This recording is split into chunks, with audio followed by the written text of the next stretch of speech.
તો આ તરફ વાત કરીએ આપણે રાજકોટની તો રાજકોટ મહાનગરપાલિકા ખાતે આજરોજ એક જનરલ બોર્ડની મીટિંગ મળી હતી, જેમાં શાસક પક્ષ અને વિપક્ષ દ્વારા એકબીજા ઉપર શાબ્દિક ટિપ્પણીઓ કરવામાં આવી હતી અને આ તકે વોર્ડ નંબર 7ના કોર્પોરેટર નેહલ શુક્લા દ્વારા જનરલ બોર્ડના સત્તાધીશોને ફાયર એનઓસીમાં સર્જાતી જે વિસંગતતા અને મહાનગરપાલિકા દ્વારા જે ચાલુ વર્ષના 20 લાખ રૂપિયાના કેલેન્ડર ટેન્ડર વગર કેમ પ્રિન્ટિંગ કરવામાં આવ્યા તેવા મુદ્દે આ સવાલો પૂછવામાં આવ્યો હતો। મેં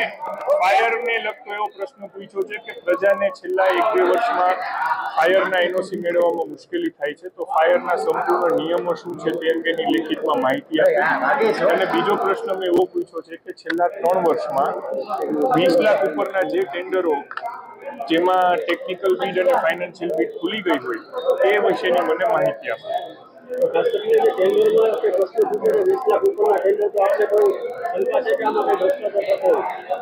ના, કોઈ શંકા માટેની આ વાત નથી, પરંતુ હું સ્ટેન્ડિંગ કમિટીનો સભ્ય છું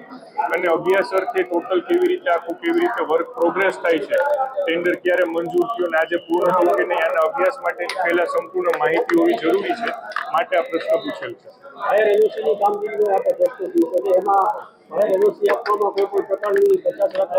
લાગે? ફાયર એનઓસી આપવામાં 50નું તો ધ્યાનમાં નથી આવતું, પરંતુ ફાયર એનઓસીના કારણે ક્યાંક ને ક્યાંક ન મળવાને લીધે ઘણા લોકોના કેલેન્ડર છપાવેલા છે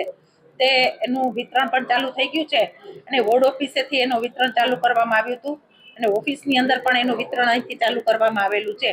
એટલે આ જોઈએ તો લગભગના ઘરે અને લગભગ જે લોકોએ વેરો ભરેલો છે તમામને કેલેન્ડર અમે આપેલા છે અને કેલેન્ડર આમ જોઈએ તો એની અંદર તિથિ વાર અને જે પણ તિથિ પ્રમાણે કે વાર પ્રમાણે કે કોઈ પુણ્યતિથિ હોય એના ફોટા સાથેનું આ કેલેન્ડર છે। રાજકોટ મહાનગરપાલિકાના